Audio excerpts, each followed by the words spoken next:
Hi, I'm Andy Walker with Digital Farm TV Rural News. The Digital Farm went to Canberra last week for Outlook, the annual agricultural economics forecasting extravaganza hosted by Australia's Bureau of Agriculture and Resource Economics and Sciences. Hundreds of agriculture industry leaders converged on the capital for the annual Numberfest. Organisers were happy with the seriously big turnout and said that the strong yarding was an indication of renewed confidence in most agricultural industries, particularly in relation to surging demand from China's consumer markets. Optimism and confidence were high on the agenda, as this collection of highlights shows. Forecasts are for up to 9 billion by the middle of this century, so we've got about 7 billion people now, so it's about obviously a 2 billion increase over that period of time.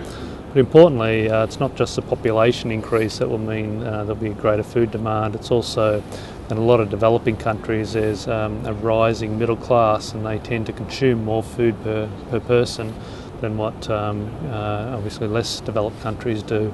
And so it's a combination of the higher income of those middle classes in developing countries, as well as the rising population, which is going to drive that increase in food consumption that we're forecasting, which we say will be about a 77% increase over the next little while.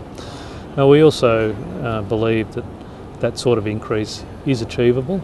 It sounds like a lot, but if you look back over history, and particularly say over the last 40-year period, farmers around the world have actually increased food production by 165% over that period. And so the 77% they have to make in the next 40 years is really only about half the increase they actually made over the last 40 years. The platforms for us in the international marketplace would be no surprise that, of course, it is cheddar and processed cheese, but it's also the things that the company's not quite so well known for, which is infant formula and nutritionals and cream cheese. And those products are in very high demand, particularly in Asia, as I've said. And we've just invested more money in the cream cheese part of our business, for example, to increase capacities. We continue to grow the nutritionals business. So they're the sorts of areas where the business will organically grow as it responds to the market requirements. On the demand side of things, we're benefiting from the emergence of the Chinese consumer, China used to be the world's biggest manufacturing market, and they export the wool somewhere else. Now they're consuming more and more of it, so they're becoming very, very important as a consumption market in their own right.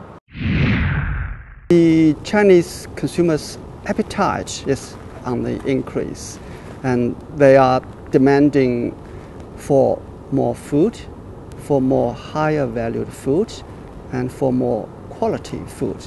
And when we say higher valued food, mainly those foods of animal origin. And the demand in recent years has been on the increase. This year, the data tells us that it's an unusual year, and it's unusual because we've had such good seasonal conditions around Australia that the result of this has driven a fairly strong farm financial performance right across Australia in all the broadacre industries and all states. This is an unusual outcome. We haven't seen this sort of outcome in terms of positive average farm profits for over 30 years. The stock of yellowfin tuna in Australian waters is around about 80% of the unfished biomass. It's in fact above the level that's required for maximum sustainable yield. So we should be fishing it harder, not less. We've got over 200 delivery vans on the road now, all franchise system, or mainly all franchise system. We deliver into Melbourne, Sydney, Brisbane, Adelaide and Perth. It's a very strong growing business, is probably the best way to put it. Won the BRW fastest growing business in Australia 2 years in a row up until last year. So the average growth for this business up until last year in the 3 years preceding was 393%. The way we've been received to date has been fantastic. We've really been going from strength to strength over the course of the last 12 months to 18 months, really building in terms of our spread, our networks, our communication and so forth. So generally the reception we've had is very positive. So what are the key industries, what are the key small rural industries who are proud on your radar right now? There's probably over 30 of them, but I'll rattle off a few. Olives, truffles, wildflowers, Australian grown coffee, green tea and tea within Australia, herb and spice industry, game birds, kangaroo industry, yabbies, aquaculture. It's a very, very diverse spread of organisations and industries. Consumers are attracted by the simple fact that they can buy fresh, seasonal food from a known source. I think that provenance is really, really important to a consumer. It's also a very socially friendly and enjoyable way to do your shopping. I mean, I often think, you know, when you shop in a supermarket, who do you talk to? Starting today, we'll begin bringing you a series of full one-on-one updates with all these industry experts. The good news is that the current indicators all underscore the strength of agriculture as a mainstay of Australia's economy in 2012 and beyond. Meanwhile in Sydney, it's almost Easter show time. Digital Farm caught up with Royal Agriculture Society New South Wales General Manager of Agriculture, George Davey, for a preview. Well, it is showtime, and that indeed is the theme for this year.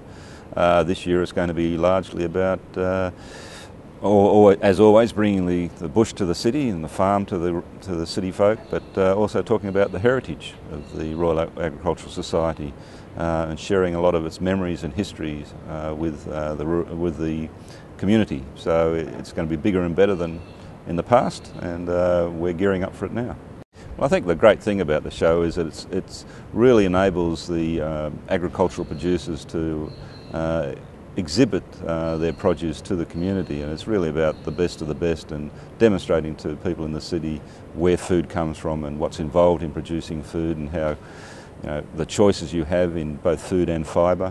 And you know, the city folk often don't get that opportunity to come face to face with the people that produce the food and the fibre that are so essential for our lives. Cotton from animals, yogurt from plants. George Davey reflected also on the big disconnect between school kids, urban consumers and primary production following the release this month of a major research study for the Primary Industries Education Foundation.